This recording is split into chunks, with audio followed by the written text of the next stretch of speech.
Hi, good afternoon, everyone. I'm Nancy Rigasio. It is truly an honor and my pleasure to present this webinar to you. We're going to be discussing the trends in professional liability claims.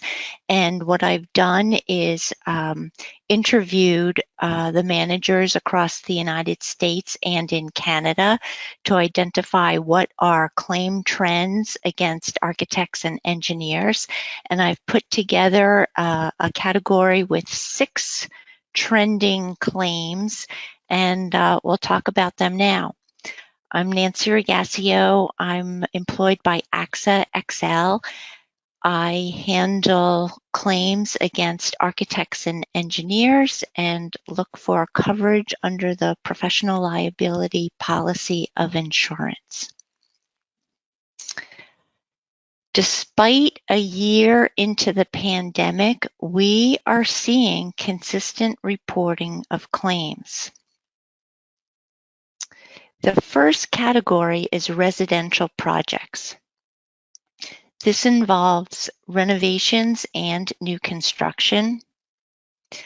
The residential claim types include mostly single-family houses, multifamily dwellings like apartments and condominiums, and some assisted living and retirement communities. The damages on these residential project claims are, in addition to claims frequency, the claims tend to be high severity. One popular item of damage is water infiltration and the resulting mold. Other popular damage items for residential projects involves delay and cost overruns, but more on that later. So what's the common cause of this uptick in residential claims? I think it's just a demand for an increased demand for these projects. This is a chart showing U.S. housing starts. You can see that housing starts in the United States increased about 19.5% from March of 2020 through March of 2021. It's the highest reading since June of 2006, even after harsh winter weather dented activity in February of 2021. That's the second to last bar all the way over on the right. The second claim trend is accessibility issues. This involves allegations of violation of Americans with Disabilities Act and Fair Housing Act. Most of these claims come about in the central region of the United States, not necessarily because there are most violations in the central states, but possibly due to the big presence of advocacy groups in central states. We've had some issues involving the United States government filing compliance actions against a number of developers in which the architects are not named as defendants, but we are wrestling with some ramifications of those lawsuits. This is an example here of the caption page of a lawsuit. It was filed in the United States District Court for the Southern District of Ohio. You'll see the United States of America is the plaintiff, and the first named defendant is Miller Valentine Operations, a developer who was involved with 83 separate developments, residential developments in a number of states: Ohio, West Virginia, Kentucky, Pennsylvania, North Carolina. They were all multifamily dwellings. This has resolved by a consent decree, and it only involved the developing entities. But there are some ramifications that I mentioned before we're still wrestling with. One of the pages of the consent decree requires the defendant, the developer, to reveal to the plaintiff, the United States of America, the names of the architects and describe the extent of the architect's training in ADA and FHA compliance and accessible design. Plus, the consent decree requires a certification from each architect confirming that the revised designs comply with all accessibility requirements.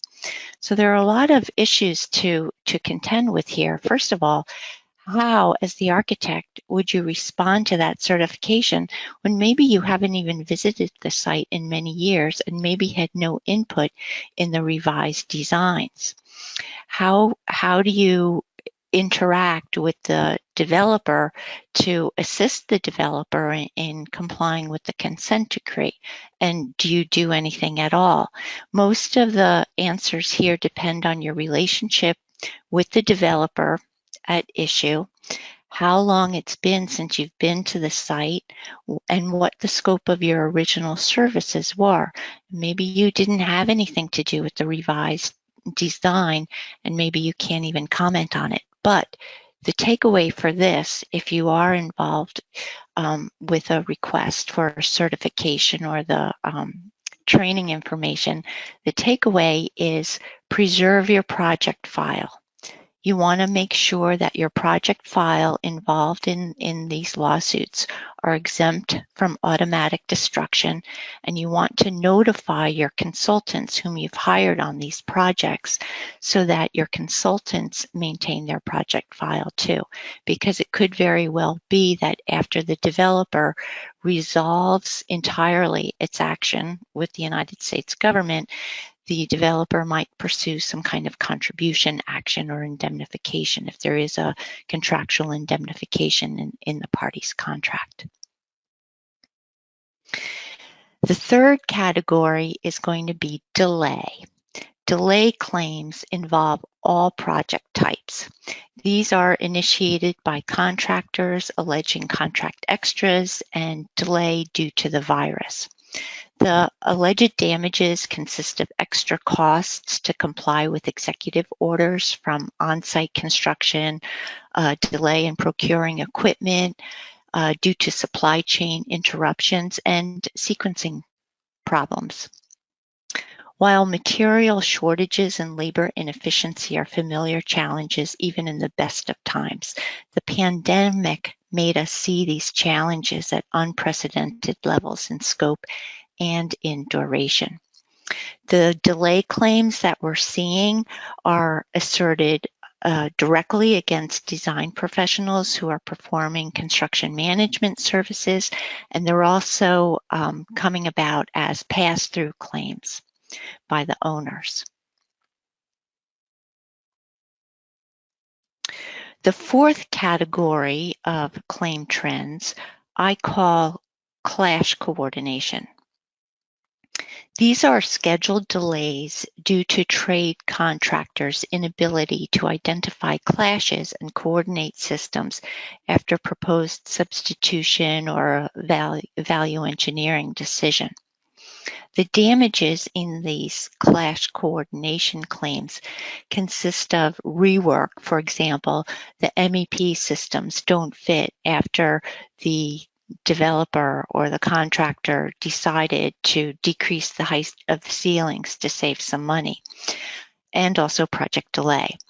The project types in these clash coordination claims consist mainly of retirement communities with the developer's prototype model suited to numerous jurisdictions.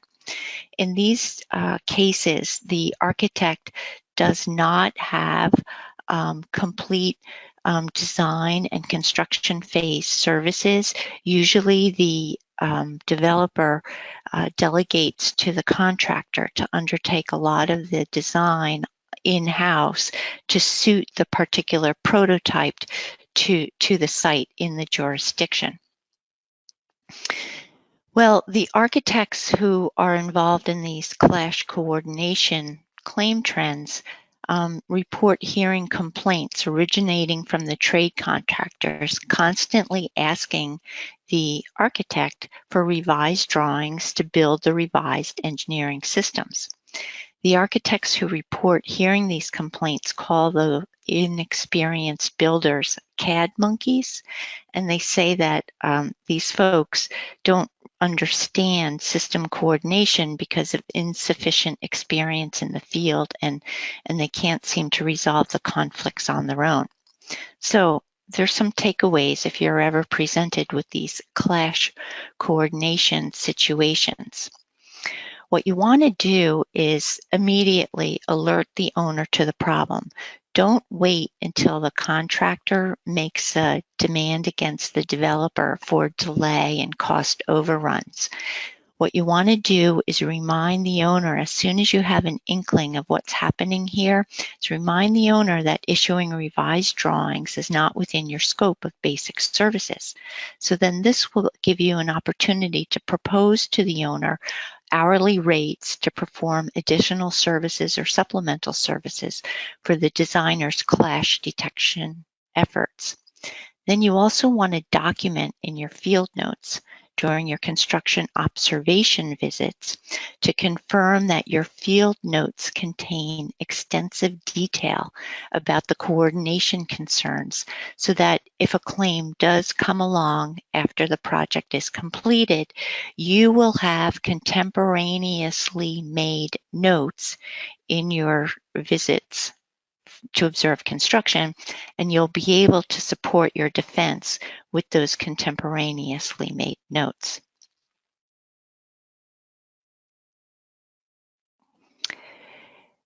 The fifth category that we have for claim trends involves cyber. We are seeing an increase in cyber claims due to the prevalence of ransomware attacks. I've heard this increase referred to as a cyber pandemic, with increased sophistication of attacks in private and public sectors. There have been more cyber attacks in the first half of 2019. No, wait, let me do this again. There have been more cyber attacks in the first half of 2020 than the entire year of 2019. That's what these two little arrows on the right-hand side portray. So what are the contributing factors to this big increase in cyber claims? Well, employees working from home without VPN or protected networks, or operating off of cloud-based platforms. The trend with Internet of Things, also with the 5G's bandwidth of connected devices, these two increase exposure and vulnerability. This slide shows the various types of popular attacks. There are three that are very popular. Ransomware actions increased by 40% just in the first quarter of 2021. In ransomware attacks, the bad actor gets access to your network and then blocks access to your data until you pay a ransom, usually to be paid in some form of cryptocurrency. There's also social engineering fraud, and this is where you receive an email purportedly from the president of your company or the CEO saying that it's really urgent, we have to get this wire transfer accomplished because the payment's overdue, and then you're given an email address or a recipient bank for a vendor who really turns out to be the bad actor. The third kind is data hacking and destruction. This is where the bad actor gets access to your network and then trojanizes your software. These kind of attacks are primarily directed to supply chains. And then if your day can't get worse after having data hacking and destruction, if the bad actor is associated with foreign governments, for example, you'll recall the SolarWinds attack on the Microsoft Exchange some time ago, that might that attack might be interpreted by your cyber insurer as an act of war or a terrorism event, which would trigger a specific policy exclusion. So your day will only get worse here because your whole network is hacked, and then you look to your cyber insurer, and your cyber insurer says this is excluded because it's an act of war or it's terrorism and not covered under the policy. For cyber insurers, there's a recent new regulation that requires the insurers to demonstrate the scrutiny that the insurers have undertaken in facilitating a demanded ransomware payment in a denial of service attack. Though the insurers need to confirm that there's no association with OFAC's SDN list, that's the specially designated nationals and blocked persons list. So what the cyber insurers have been doing is hiring third-party administrators who are qualified to and who specialize in confirming with OFAC advisories to determine who is being paid and how the cyber payments will be made. The sixth category is design build. The design build approach to project delivery has always been around, but during the pandemic, it seems that this has become a very popular approach. Consequently, we are seeing a lot of claims involving design build. Owners always like the ease of contracting with a single entity and transferring the accountability and transparency requirements associated with publicly funded projects. So owners like to hire one entity, the design builder. The design builders want to pass along to the architect the same warranty and indemnification obligations that the owner has imposed on the design builder in the owner design build contract. Many times I've seen in negotiating contracts for my architect insureds, I see that the design builder wants to incorporate by reference its contract that it has entered into with the owner. So even here, I have a reference to the AIA B143. Even if you as an architect have agreed to the B143 as your contract with the design build entity, if there's incorporation by reference, that will ruin all of the protection that had been drafted in the B143 to provide to the architect.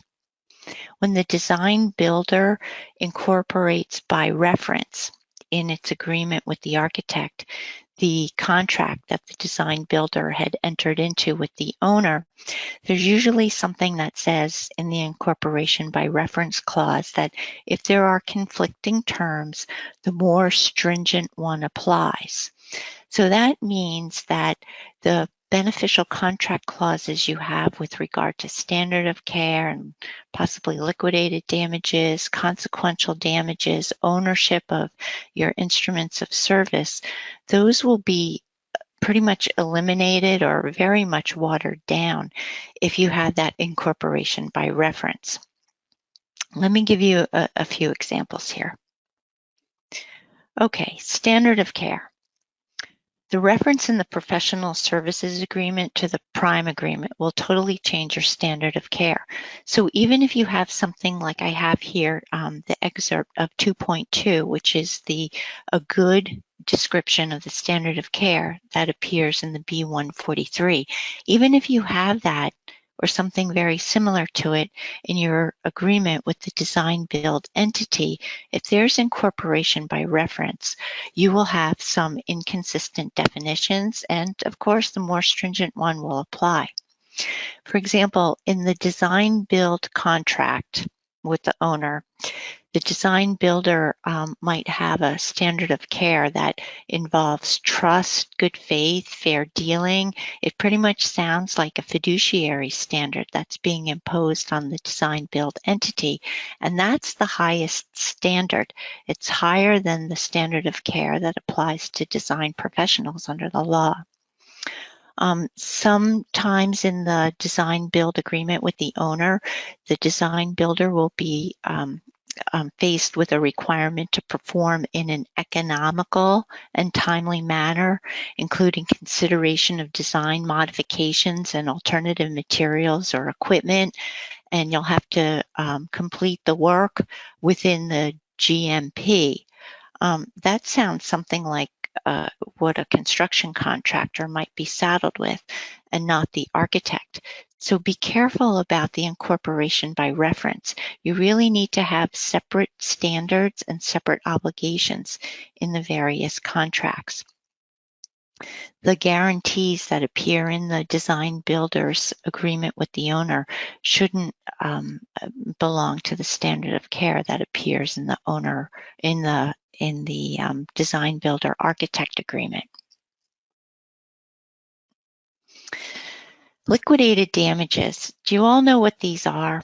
Essentially, liquidated damages are a penalty.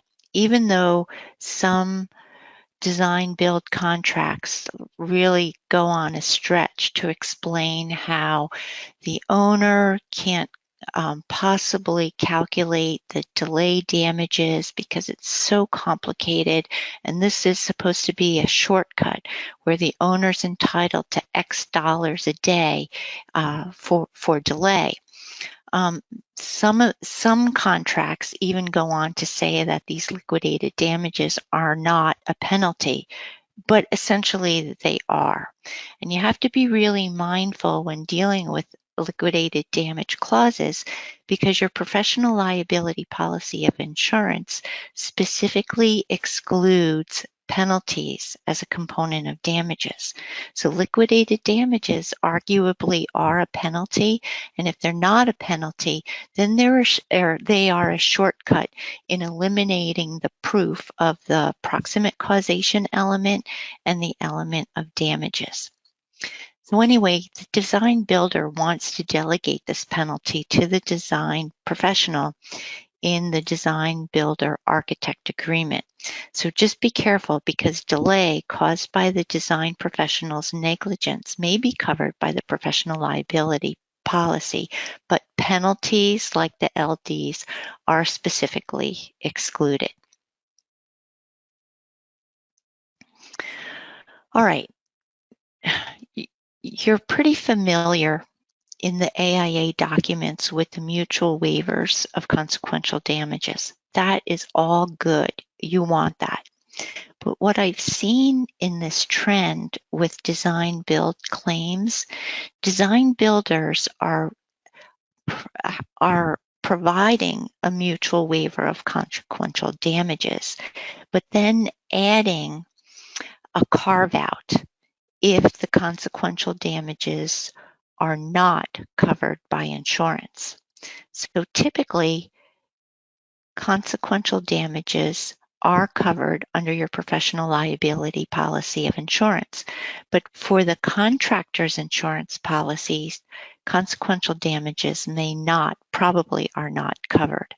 So when the design builder offers to you a mutual waiver of consequential damages with a carve out for those damages that are covered by insurance, that mutual waiver becomes a unilateral waiver that benefits only the design professional and, the design builder, and not the architect. So be mindful of that and ask questions, or just default back to that mutual waiver of consequential damages that you'll see typically in the AIA documents.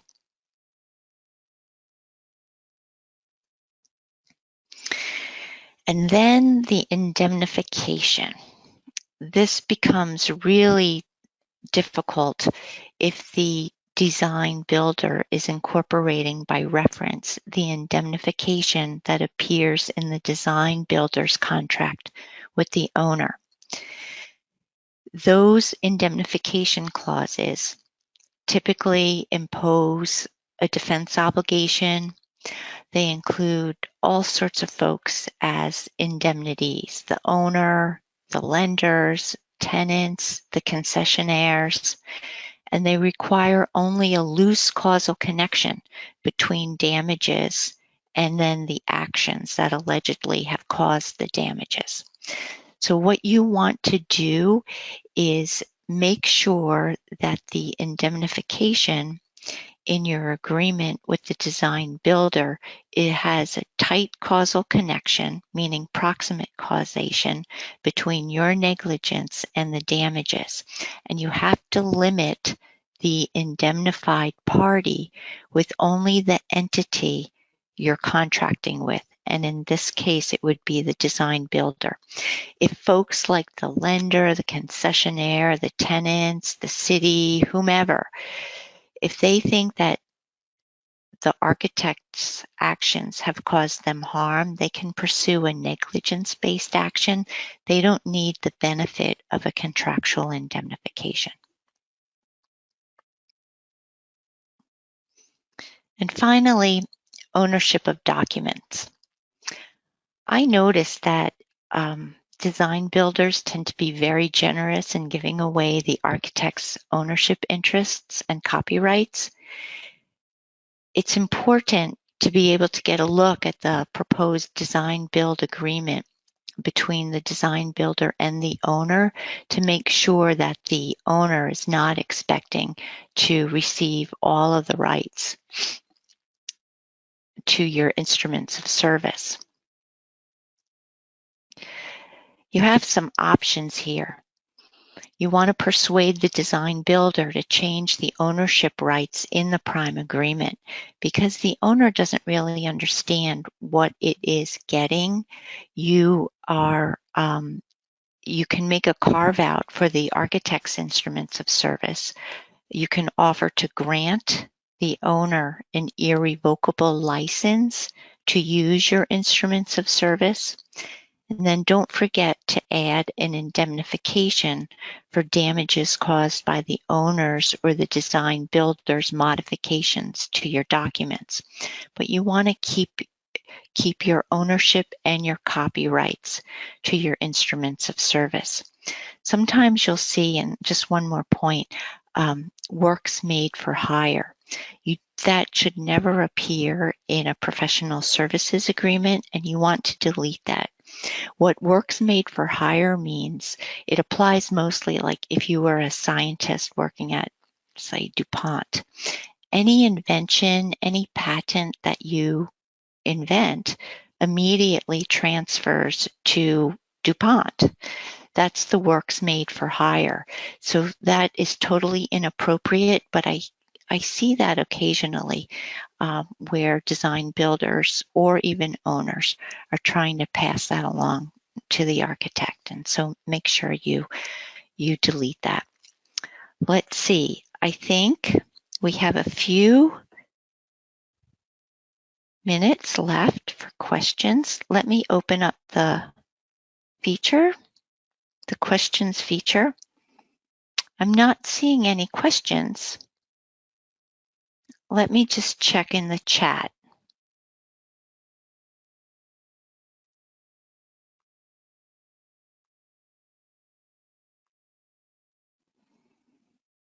I don't see any questions in the chat either. Well, we have one more minute.